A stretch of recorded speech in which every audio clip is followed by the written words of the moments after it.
Friends நண்பர் ஒருத்தர் ஃபிஞ்சர்ஸ் வைக்கிறதுக்காக லெஃப்ட்டில் இருக்கிற மாதிரி ஃபுட் ஃபீடர் கேட்டிருந்தாருங்க.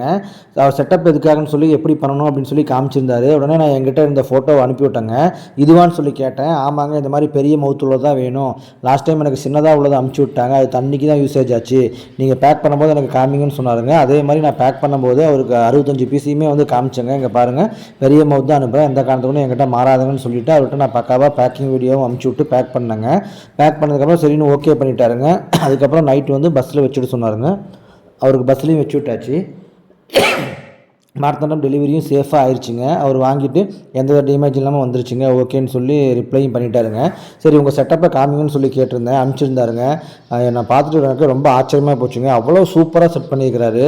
ஒரு சாதாரண ஃபிஞ்சஸ்க்கு பாருங்கள் எந்த அளவு கேஜ் எல்லாம் வந்து வெல்டிங் ஒர்க்லாம் பண்ணி சூப்பராக பண்ணியிருக்காருன்னு பாருங்கள். வாட்டர்லாம் வந்து பார்த்திங்கன்னா டியூப் சிஸ்டம் கொடுத்துருக்காருங்க. நல்ல ஒரு பியூரான வாட்டர் தான் பேர்ட்ஸுக்கு கிடைக்கும். அதே மாதிரி ஒவ்வொருத்தரும் இந்த மாதிரி வாங்குகிற பொருளை எப்படி செட்டப் பண்ணுறீங்க அப்படின்னு ஒரு வீடியோ அனுப்பிச்சிங்கன்னா நம்ம எல்லாருமே டிஸ்கஸ் பண்ண கொஞ்சம் ஈஸியாக இருக்கும். அதே மாதிரி தான் எல்லாத்துக்கும் நான் ரெக்வஸ்ட் பண்ணி கேட்டுருக்கிறேன். இனி அடுத்தடுத்து வர வீடியோவில் இந்த மாதிரிலாம் நம்ம பார்க்கலாங்க. நீங்கள் அதை பற்றி தெரிஞ்சுக்கணும், டவுட்டெலாம் இருக்கணும், எல்லாம் கிளியர் பண்ணிக்கணும் அப்படின்னா மறக்காமல் என் பேஜை ஃபாலோ பண்ணி வச்சுக்கோங்க. நீங்களும் வாங்குகிற பொருளுக்குண்டான வீடியோ அனுப்பிச்சிங்கன்னா நம்ம அதை பற்றி டிஸ்கஸ் பண்ணி பேர்டு கீப்பிங் மெத்தடை அடுத்த லெவலுக்கு கொண்டு போகலாங்க.